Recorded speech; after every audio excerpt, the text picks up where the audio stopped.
Hi friends, it is Thursday at 4 p.m. And you know what Thursday at 4 p.m. means?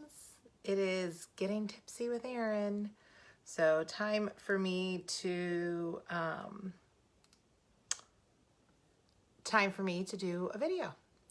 And today I'm going to talk about my new homeowner checklist.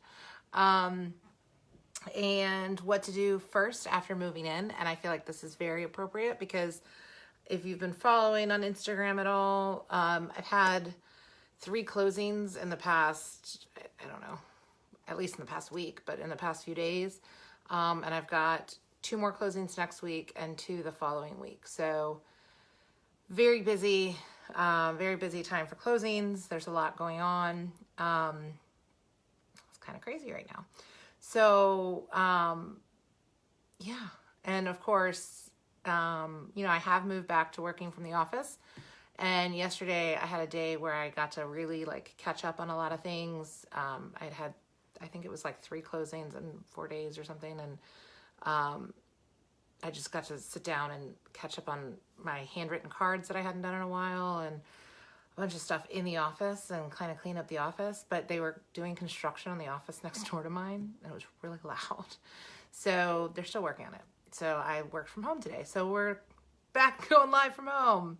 But, so this week's Getting Tipsy is, new homeowner, what do I do now, right? So it's this is my top 10 checklist of what to do. You found the house.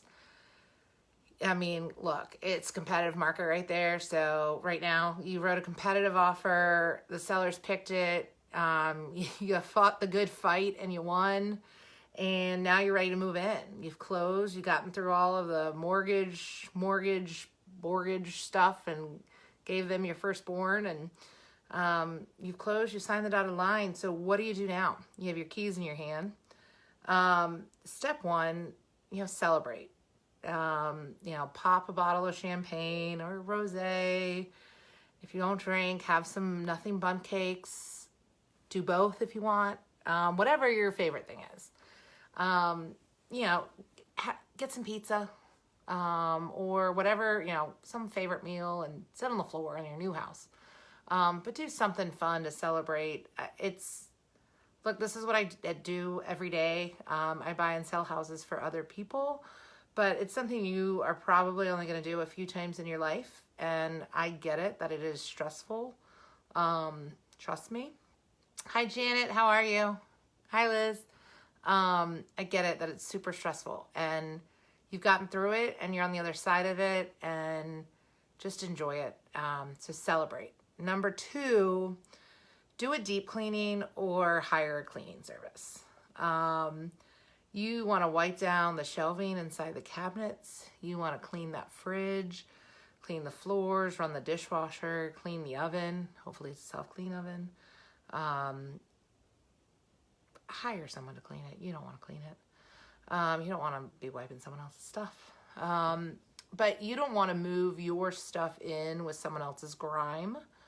And it's the one opportunity where everything's moved out, right? So take that opportunity and just do a good deep clean. Number 3, I say change your address and set up your utilities. Your utilities are more than likely already set up. You probably did a passing on settlement day for the utilities, but you also might need to set up cable or internet or something like that. And then change your address with the post office and make sure they have your new address. You also want to make sure wherever you were living that they have your new address.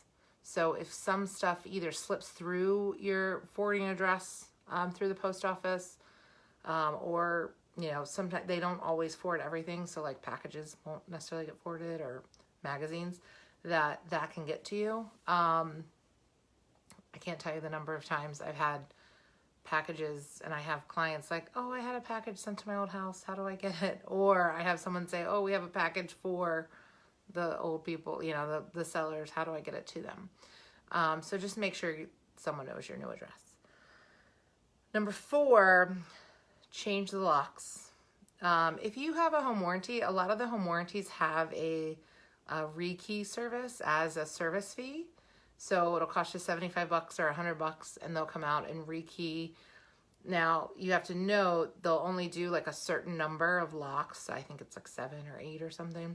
And they're not going to do like fancy locks. But they'll rekey your locks. And the reason I say rekey is you don't know who has keys to that house. The sellers may have said, yeah, here are all our keys. But they may have 10 years ago given a contractor a key, or a neighbor may have a key. I closed a house on Tuesday, and I think everyone in the neighborhood has a key to that house. The woman who lived there was older, and so the family wanted everyone to be able to access the house in case something happened. Literally, I think everyone in the neighborhood has a key to that house. So I told the buyers, like, you're going to want to rekey this one. Also, great investment is a Ring doorbell. They're great.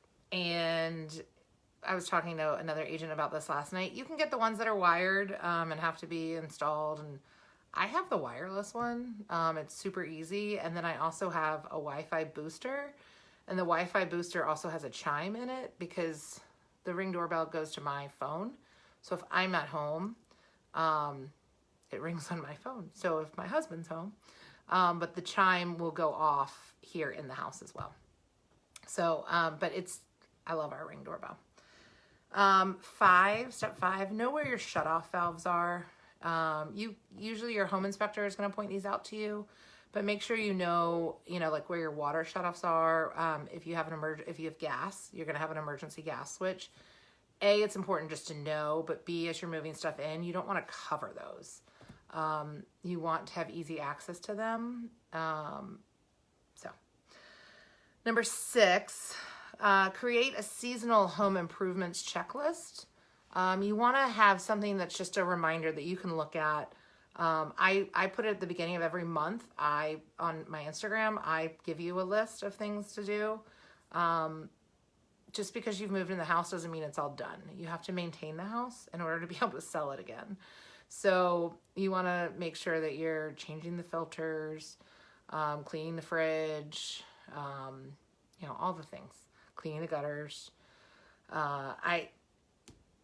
If you look back in my Facebook or on my Instagram, during quarantine, I took on my front porch as spruce it up, and my front door handle had not been polished since before I lived here. And I don't know that it had been polished with a woman before. And it took me, I don't know, maybe like 2.5, 3 hours one day. But I got that sucker shiny and brand new. And now every couple months, I just go out there and it takes me a couple minutes. I use some Brasso and it's clean as a whistle. But put some stuff on your monthly checklist or a seasonal checklist to maintain your home and keep it nice. Because again, when you go to sell it, you don't have to redo everything. Number 7 and 8 kind of go together. And you could make 2 lists on your kitchen counter or wherever your main spot is as you start to do things. But you're going to take a trip to Target. You are going to get all the essentials. Paper towels, plates, napkins, wipes, towels, cleaning products. Sorry, you can't avoid Target. It's going to be there every day. For the first week that you move in, you're probably going to go to Target every day. And then the second list is going to be your Lowe's or your Home Depot list, or if you are a Hampton Roads person, the Taylor's Do It Center, the hardware store and stuff you're going to need there for the house. So I would just keep a running list, and maybe wait a day and get a bunch of stuff and then go in one trip, and then you can wait maybe 2 or 3 days. So go to Target is step 7, and then step 8 is go to Home Depot. Step 9, take a few days off from work, and from life, and unpack, and enjoy your new home.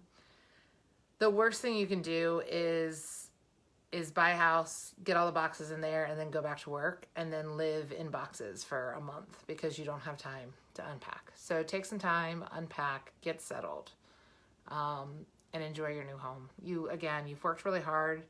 It's a large investment. You've worked hard for the investment. You want to enjoy it. You don't want to live among boxes. And then step 10, we started with step 1 of popping champagne and celebrating. Step 10 is throw a housewarming party. Show off your new house. Show your friends, show your family, invite everyone over and show them your lovely home and enjoy it. So that's my top 10 of what you should do after you've bought a new home. I'd love to hear if you have any must-dos. I'm going to jump over and see on the watch party if there's anyone that has any questions. Yeah, so congratulations to everyone that's bought a house this summer, this spring, this upcoming fall. I know the market is still very busy. There is low inventory, but there are a lot of sales going on and a lot of celebrating to be done. So if you have any questions, feel free to drop me a line below, DM me, and I'm happy to chat with you. So have a great Thursday, have a great Friday, and a great weekend. I'll see you guys next week. Bye.